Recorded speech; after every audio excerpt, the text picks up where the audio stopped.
The word Christian has actually become a catch-all word for anyone believing in our Savior, regardless of their denomination. And this is very misleading because that has not always been the case. The word Christian no more describes the followers of the one true faith the apostles followed than the name Jesus is the proper transliteration for Yeshua. This English word Christian has been used down through history to describe anyone who believes in Messiah, and this has not always been the case. Would a Messianic Jew qualify as a Christian? I don't think so. Remember, if you change one characteristic of Yeshua, our Messiah, you create a counterfeit Messiah and also an idol, just as if you change one characteristic of the one true apostolic faith handed to us by the apostles to guard and protect. You create an apostate counterfeit religion. And there are many words that the enemy has placed in our vocabulary that are meant to deliberately mislead us. Now, some of you may be thinking, why would this be important? It is actually very important if you want to know the whole truth of a matter and uncover just how deep this rabbit hole goes that our adversary has dug, hoping we will all fall victim because Satan knows a little leaven will leaven the whole lump.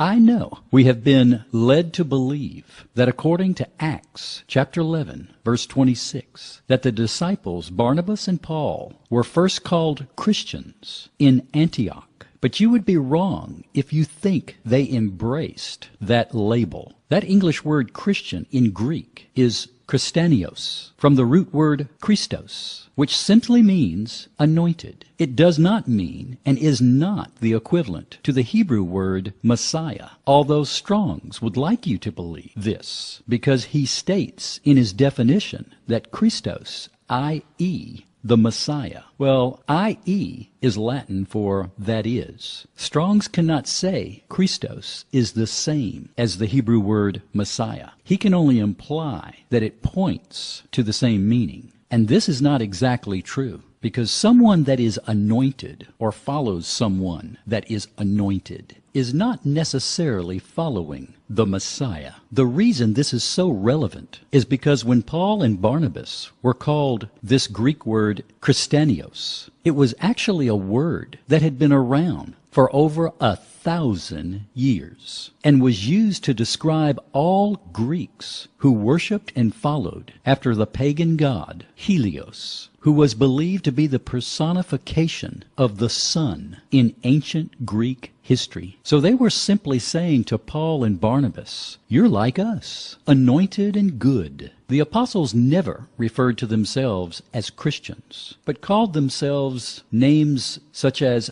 Nazarenes, or Hebrews, or followers of the way. Under the law of first mentioned, you cannot take the pagan word Christanios, or Christian, that has been used to describe a pagan religion for thousands of years, and transfer it to mean the followers of Yeshua, the Messiah. Constantine was a follower and worshiper of Helios until the day he died, and consequently referred to himself as a Christian. Does this describe you? This is just another example of how the apostate Roman Catholic Church, from its inception, has adopted not only words, but every religious practice from ancient, pagan, Babylonian traditions of men who worship demons as false gods. You can say that is not what the word Christian means to you, but that is the original meaning of how the word was applied, and that cannot be changed. Why does this matter? Because if you believe this lie, then you will fall for the next lie, that the Christian church started at Pentecost. The true congregation or assembly of the faithful followers of our apostolic faith started with the father of our faith, Abraham, and has perpetuated through his descendants by covenants with the Almighty, for over 4,000 years. The belief in Yeshua as Messiah was what started at Pentecost, where the Spirit was poured out upon approximately 3,000 people that day. But that event was not meant to create a new religion that would reject Father's teachings and instructions for life, His Torah. If you enter into the faith of following Yeshua, the Messiah, you are not a Christian, no more than you are a Gentile, but you have been grafted into the vine of Messiah Yeshua, and that vine is Hebrew. You have crossed over, no longer a Gentile, but you have been grafted into the Hebraic vine and have been made a new creation, a new creature in Yeshua the Messiah. You are a seed of Abraham and have become joint heirs to all the promises given to the patriarchs through Yahuwah's covenants with the 12 tribes. You are not a pagan Catholic Christian. You are part of the commonwealth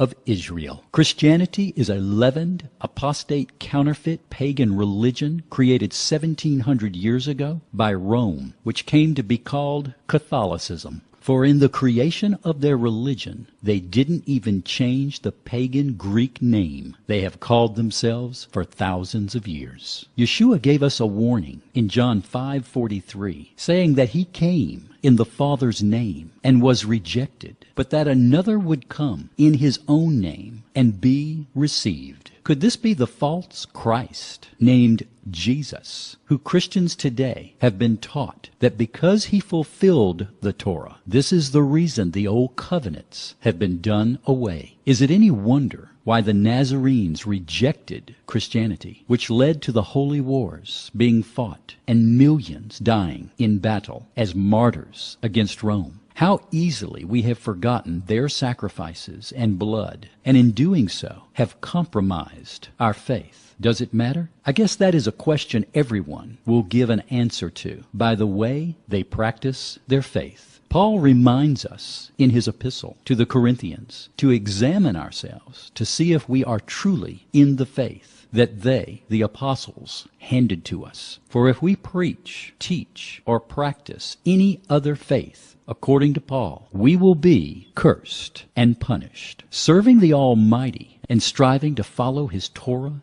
daily is serious business if we're going to be willing to lay down our lives for the one true faith rather than compromise. Remember, only the faithful have faith. I'm Bill Sanford, trying to put the Torah in proper perspective in our day.